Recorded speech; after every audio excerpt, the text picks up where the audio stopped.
We say that Israel wants to attack Iran because Israel ultimately wants to rule the world. Because the Zionists want to rule the world. Because the Judeo-Christian Zionist European Alliance wants to deliver to the state of Israel the status of ruling state in the world. That's why we believe all these wars are taking place. But why does Israel want to rule the world? They said some 50, 60 years ago, and even then they were telling monstrous lies. So 9/11 was not the first lie. They said that all that we want to do is to create a Jewish homeland in the Holy Land where Jews can live in safety and security. That's all we want to do. And we say that was a monstrous lie. What you wanted to do was to establish a Zionist state in the Holy Land, which would seek to impersonate Holy Israel, the holy state of Israel, that was established by Nabi Dawood alayhi salam, the Prophet David, and Nabi Sulaiman alayhi salam, the Prophet Solomon, and that this Zionist state of Israel would one day rule the world. That's what you wanted to do. And you want Israel to rule the world so that one day, not too long from now incidentally, a man would stand up in Israel. Nabi Muhammad alayhi salatu wasalam described that man to us 1400 years ago or more. So if you're listening in Washington tonight, let's tell you what the Prophet said. And if you're listening in London and in Jerusalem tonight, let's tell you what Prophet Muhammad alayhi salatu wasalam said. He said that that man would be a Jew. He would be a young man. And so the end of history will witness young people taking over the world. He would be a powerfully built man. He would have curly hair. And he would declare,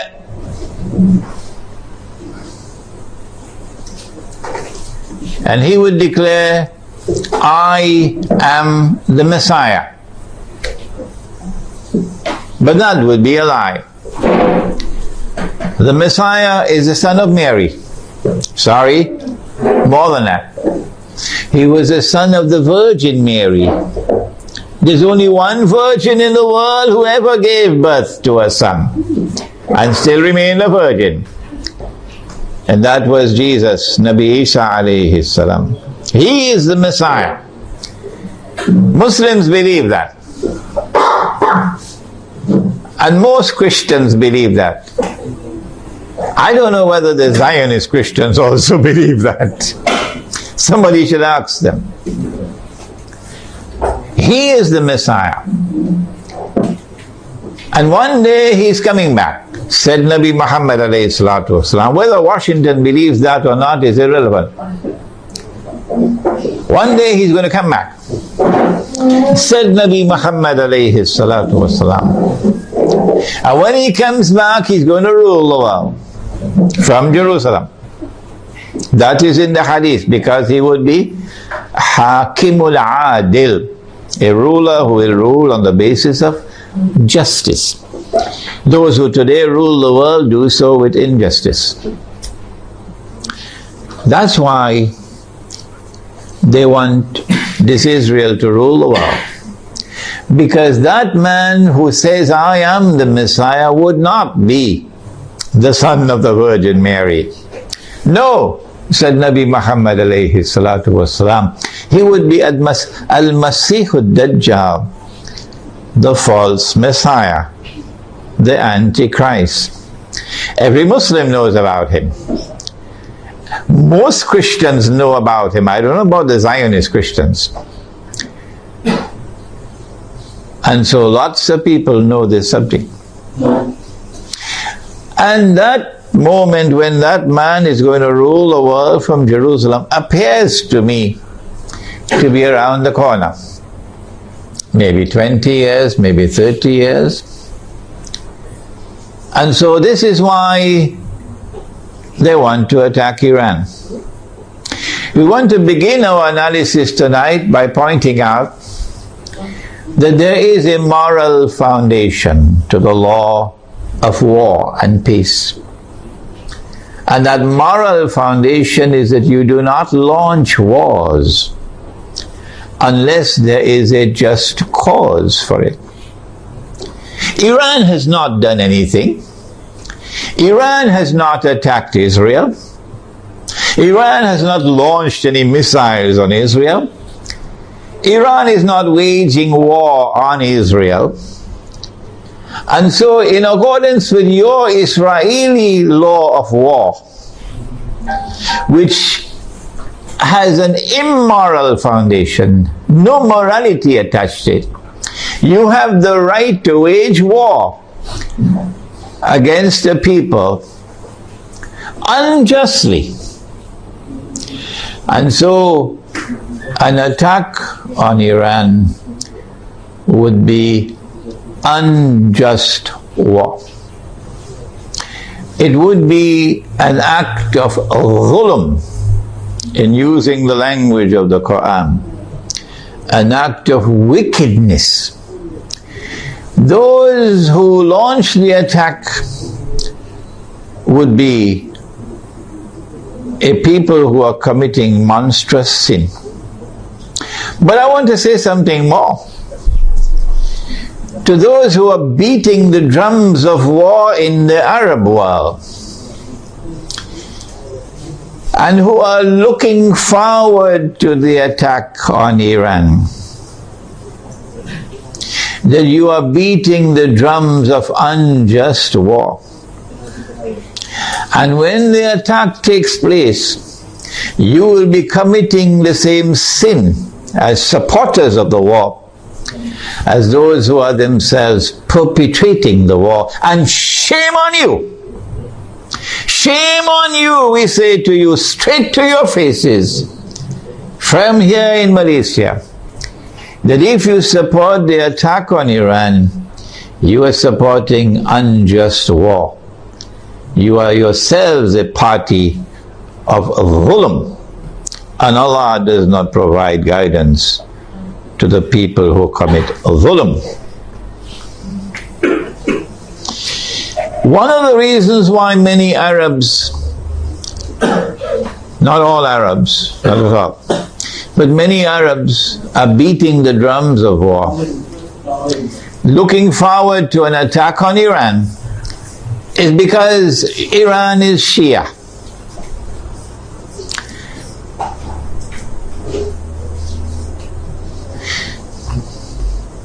They hold the view that Shia are kuffar, and hence it is permissible to launch war on the kuffar, the disbelievers.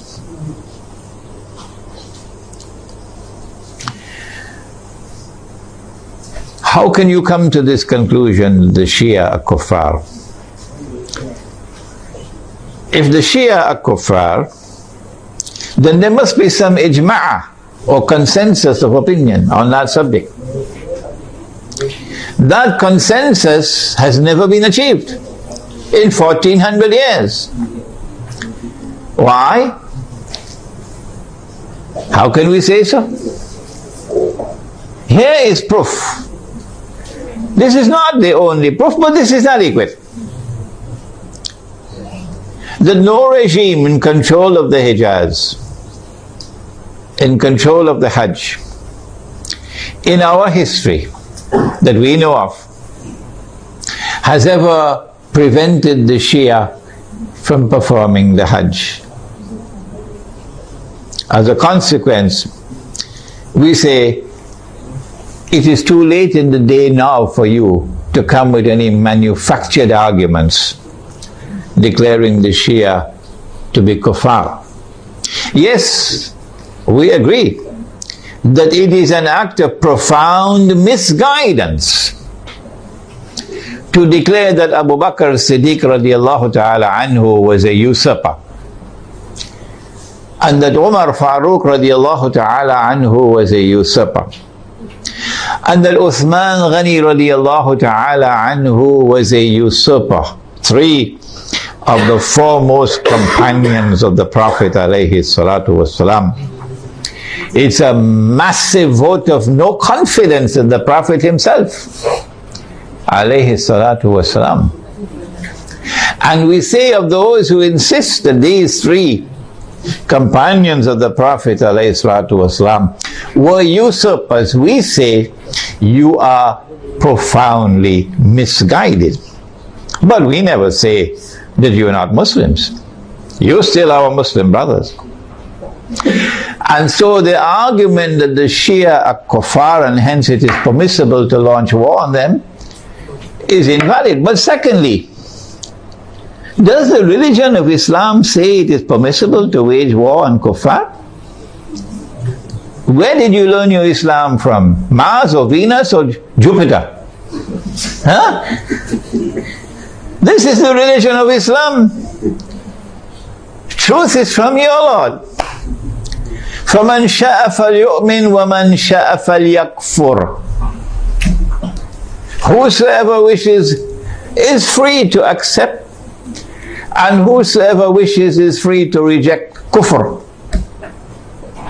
La ikraha fid din, says the Quran. There is no compulsion in matters of religion. And so you are not permitted in Islam to wage war against any people because they are kuffar. No. There is a version of Islam today which has emerged in the world, which seems to have originated in Saudi Arabia with Sheikh Muhammad Abdul Wahhab. It used to be called Wahhabi, it's now called Salafi, and I have students of mine who are Salafi, and they are my students, which can best be described as a Protestant version of Islam. Protestantism in the modern world is a conception of religion which reduces religion to texts and which interprets texts literally. As a consequence, Protestant Islam is incapable of distinguishing between appearance and reality, particularly when they differ with each other. But let's leave that fairly technical subject for a while. It is Protestant Islam today which is beating the drums against the Shia. Muslims who are Sunni and Muslims who are Shia have lived together for 1400 years, peacefully, amicably, without any boxing gloves, fighting with each other, without any bloodletting. And it is strange that at a time when the Zionists are about to move to their final stage of the mission, there should come this strange drum beating from that version of Islam with great hostility to the Shia and paving the way for promoting war against the Shia. They call it a jihad against the Shia. They would like to force the Shia to abandon their Shia beliefs and to become Sunni. Do you do it by warfare? Actually, although they themselves may not understand it, the drum beating against the Shia, and the attack which is about to be launched on Iran is located in a larger framework in which those who are waging war on Islam are seeking to do something that will function as a catalyst for creating Sunni Shia civil war in the world of Islam.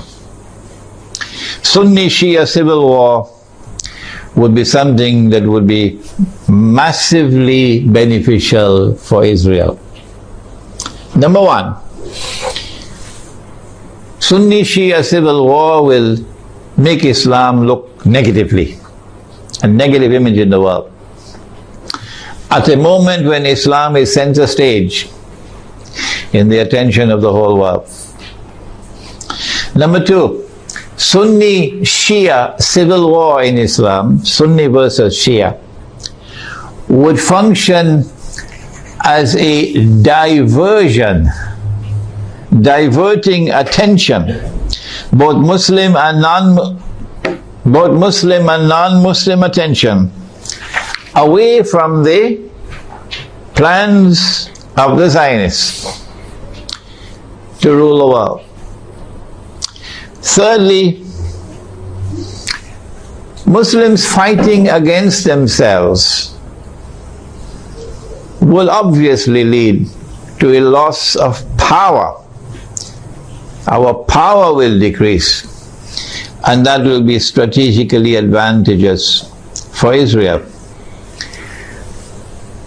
But most important of all, if an attack on Iran provokes Sunnis to be so foolish as to turn in hatred against the Shia, and provokes Shia to be equally foolish to turn in hatred against the Sunni, then that Sunni Shia civil war, and I hope none in our audience here tonight is so stupid,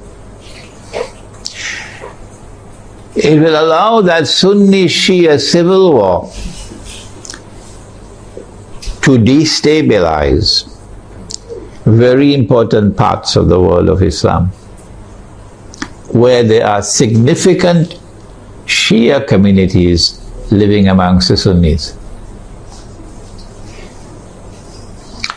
Before we turn to identifying those areas which can be destabilized and advantageous for Israel, let us conclude this section by asking, how should Sunni Muslims around the world, who I hope would listen to this lecture, how should Sunni Muslims respond to an unjust Israeli and NATO attack on Iran? Number one, Sunni Muslims must follow the guidance of the Quran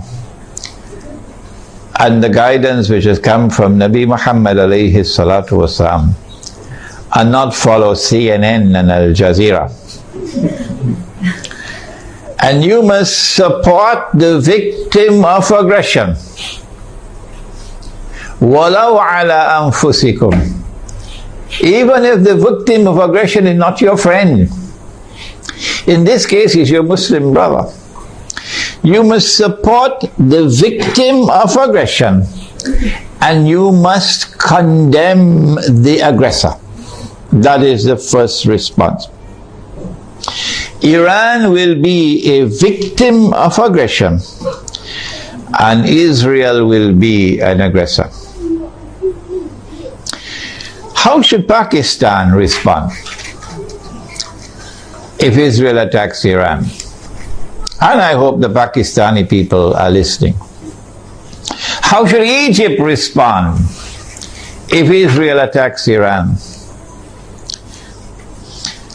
Pakistani Muslims and Egyptian Muslims must ensure that they, the people, don't wait on the governments And don't wait on the armed forces. The people must respond by showing massive popular support for Iran as a victim of aggression, and must clearly condemn not only those who wage war on Iran, but also those who support those who are waging war on Iran, with particular reference to the government of Saudi Arabia.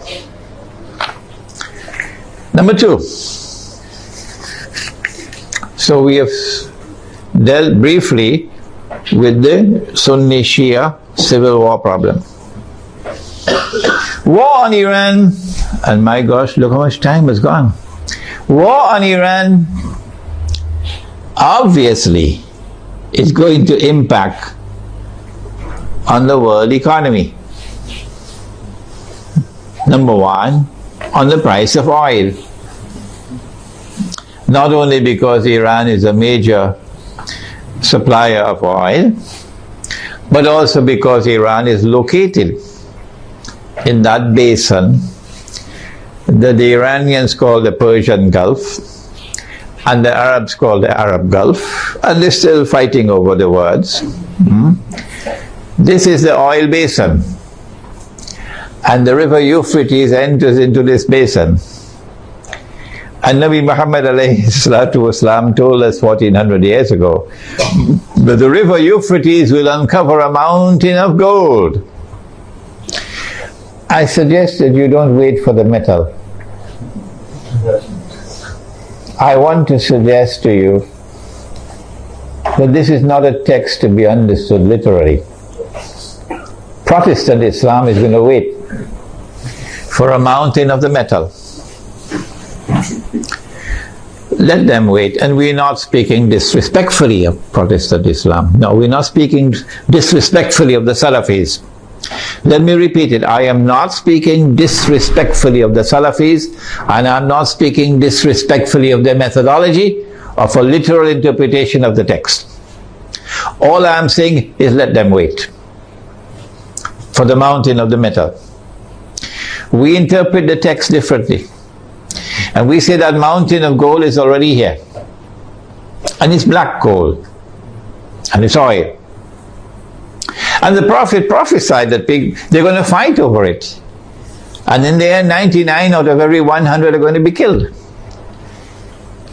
Conventional wars don't kill 99 out of every 100. Conventional wars do not kill 99% of all combatants. This has to be nuclear war to kill 99% of all combatants. Okay? So the Persian Gulf or the Arab Gulf is waiting for nuclear attacks. The price of oil is going to shoot up because Iran can also block the Straits of Hormuz. Yes, in our Iranian territory on this side and Oman on that side. It's not difficult for Iran to block the Straits of Hormuz and disrupt the passage of oil tankers. So we can anticipate fairly confidently that the price of oil is going to escalate dramatically once the attack takes place. And the American government knows that. And that's why the American government does not want Iran to be attacked. Because the American government knows, and the Federal Reserve knows, and the bankers also know that the US dollar is going to collapse. It will not survive an Israeli attack on Iran with the price of oil shooting up through the roof. And if the US dollar collapses, of course, they're going to have to demonetize the US dollar. It will no longer be legal tender. They have to have something in place. They probably already have something to replace it. But at a fraction of its previous value, the American economy is going to collapse. Large numbers of white Americans are going to lose their wealth. And many of them are going to be listening to this lecture. There's going to be chaos in the United States when the economy collapses. There can be riots in the United States, and they're already anticipating that. And so an attack on Iran would lead to economic, financial, and monetary consequences that will be disastrous for the US economy. Israel wants to become the new ruling state in the world. And for that you have to go to my book. Would someone kindly give me a copy of Jerusalem in the Quran? You have to go to my book, Jerusalem in the Quran, for the Islamic eschatology. The Dajjal, when he's released on earth, will live for 40 days. The Prophet said, one day like a year, one day like a month, one day like a week, and all the rest of his days like your days. We said a day like a year, and Britain became the ruling state in the world. And the world experienced what they call Pax Britannica. It wasn't Pax at all, it was only war. And then came a day like a month over here, and the United States of America replaced Britain as the next ruling state in the world. And Pax Britannica was replaced with Pax Americana. And the British sterling pound was replaced by the US dollar. And we said, this is our opinion, that a day like a year came to an end and was replaced by a day like a month. This is the first time in our history that this hadith was interpreted this way. And now we are saying that a day like a month is coming to an end, and a day like a week is commencing. And so there has to be a passage from the United States to a third ruling state. And 10 years ago when this book was published, we said the third ruling state is Israel. Israel wants to become the third ruling state. For Israel to become the third ruling state, the United States has to collapse. And so this is going to be the collapse of the economy. Not just the US economy, but more than that. With the dramatic rise in the price of oil, you're going to have a significant rise in the cost of living around the world. Transportation costs are going to escalate. Food prices are going to escalate. Energy prices will rise. And this is also going to affect the prices of manufactured goods. The poor of the world will sink as soon as Israel attacks Iran into greater poverty and in some cases destitution. In Yemen now, they can't afford to buy the cooking gas with which to cook. The middle class around the world will sink into poverty. And when there are so many poor, the majority of mankind in poverty, it's going to be easier. It's going to be easier to rule the world. With people who are too poor to organize themselves, to resist oppression and resist slavery. How should we respond to this impending economic collapse, financial and monetary collapse? How should we respond to the imminent rise of the cost of living around the world? How should we respond? My opinion, and I'd love to hear your opinion before we end tonight. My opinion is to go to that hadith of the Prophet sallallahu ta'ala alayhi wa sallam. He said about Akhirul Zaman, He said, if you have land, hold on to your land. You're familiar with that, aren't you? And he said, if you have animals, hold on to your animals. And then a man asks, O Messenger of Allah, what about if we have neither land nor animals? He said, sharpen your sword. Of course, CNN is going to call him a terrorist now. He said, sharpen your sword, because you're going to be dealing with chaos and anarchy and riots as people seek to survive by fighting each other for food.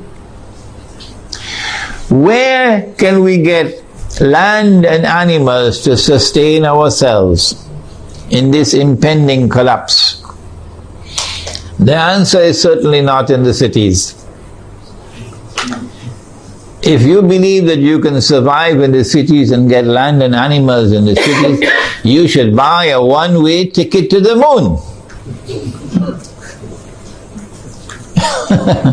And so Egypt, I'm talking to you tonight. In Pakistan, I'm talking to you tonight. Listen to me and get out of the cities. 20 million people in a city, 15 million people in a city. Who's going to feed them? Where are you going to get your food from? What's going to be the price of that food? Get out of the cities while still there is time. Go to the countryside. Go to where rain falls. Go to where there is water. And produce your own food. Dairy crops, food crops, dairy farming, milk and meat, so that you can survive the storm that is coming. Ensure there is water supply. Do not depend on oil for energy. Use natural energy. A bicycle is natural energy. Wind, solar energy, water energy. Number 2, live in small communities, because small communities can more easily sustain themselves without having to be dependent on supplies of food from outside the communities.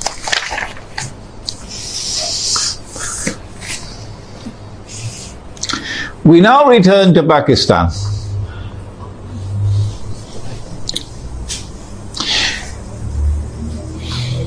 An attack on Iran can be launched simultaneously with an attack on Pakistan.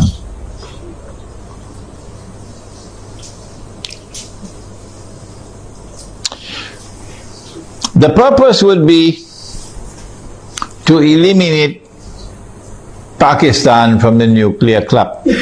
But we've been saying this for 10 years now.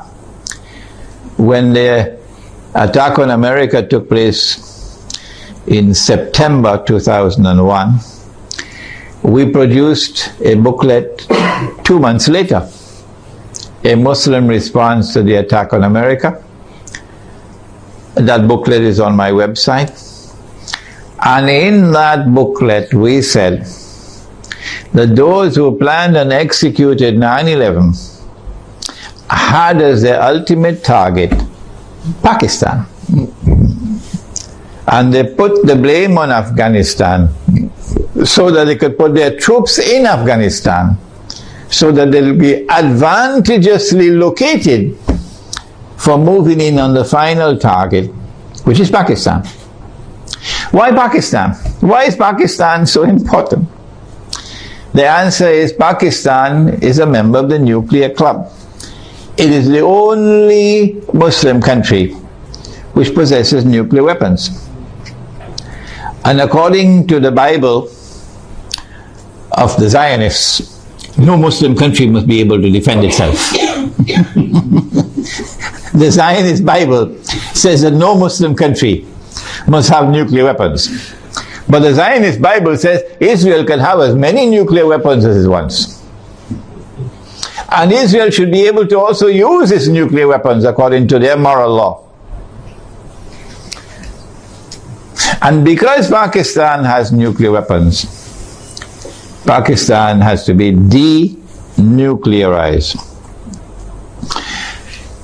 Their strategy for denuclearizing Pakistan appeared to me 10 years ago to be to try to so destabilize Pakistan that there may be civil war in Pakistan, and then use that civil war as an excuse that we have to save the world from a nuclear holocaust. We have to save the world from nuclear weapons landing in the hands of terrorists. And so we have a mission. For the sake of mankind, we have to attack and invade Pakistan and destroy the nuclear plants in Pakistan and destroy the nuclear weapons in Pakistan, and also break up Pakistan into bits and pieces so it can never rise again. When that happens, of course, we must have a Zionist friend to take over and control all the pieces. And it is time for Muslims around the world to recognize, including Muslims in Iran, that Israel's most strategic partner, most strategic ally in the world today, after the United States, is India, with Saudi Arabia neck and neck behind India.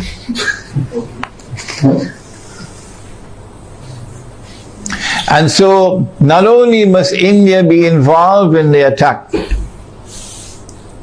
but also when the attack takes place on Pakistan, and if it succeeds, then in the sequel it is India who must now control the region on Israel's behalf.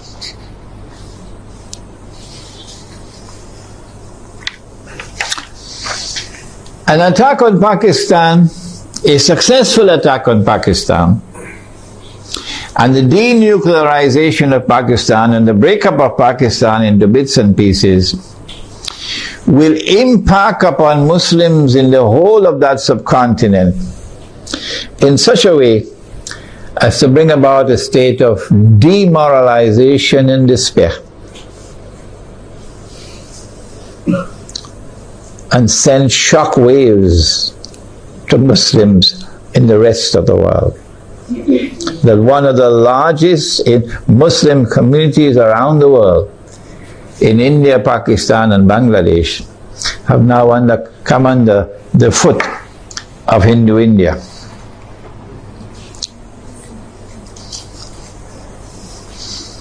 So India will rule the entire South Asia with NATO in control in Afghanistan.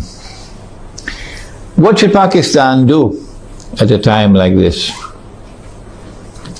late hour?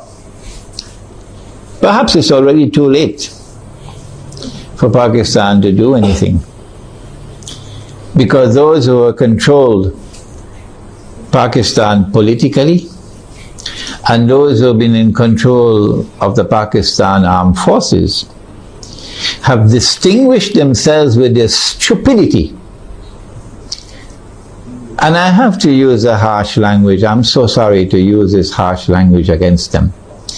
Their awesome and monstrous stupidity these last 10 years since 9/11 in supporting war on terror, which is a euphemism for war on Islam,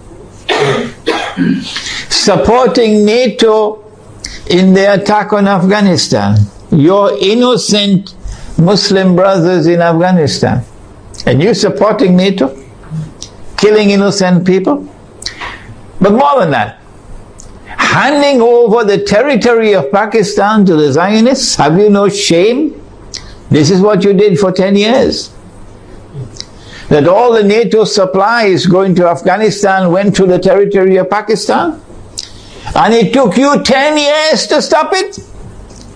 Only when NATO killed 23 Pakistani soldiers, they didn't do by accident. They launched an attack on the Pakistani post while he was sleeping to send a message to you that that's it, the friendship is over, we're coming to attack you now. So only when that happened, now you're going to stop them from transiting the territory of Pakistan with supplies for the NATO troops in Afghanistan? How could you be so stupid to hand over 3 military bases in Pakistan to the United States so that drones could go and from above, pilotless drones, and killing our people innocently?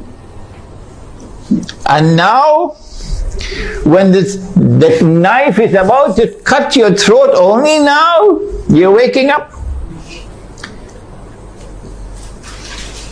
When the attack on Pakistan takes place, I think they already know what's going to happen. So all of these Pakistani Zionists, I call them Zionists, probably already have their suitcases packed. Like they did it in Saigon. And they'll all be flying to Miami and to Los Angeles and to New York to spend the rest of their miserable lives. These traitors. But I'm not talking about them tonight. I'm talking about the Pakistani people, as poor as they may be. In their poverty, they still love Islam.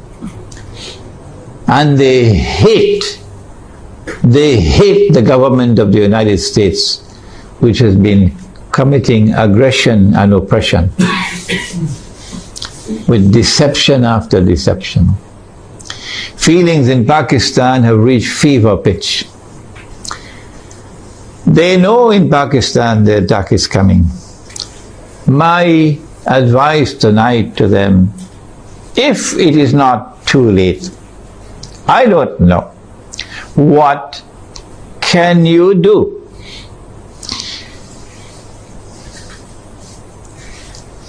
My answer is,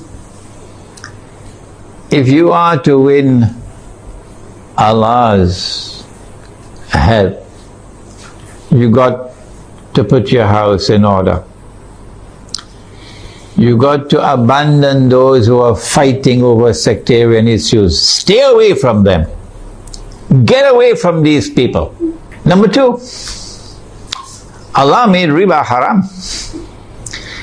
Pakistan is miserably poor today because of riba. The paper that you're using as money in Pakistan, the rupee, is bogus, it's fraudulent, it's utterly haram, and it's a vehicle of riba. Your ulama in Pakistan have not been able to recognize that all these years.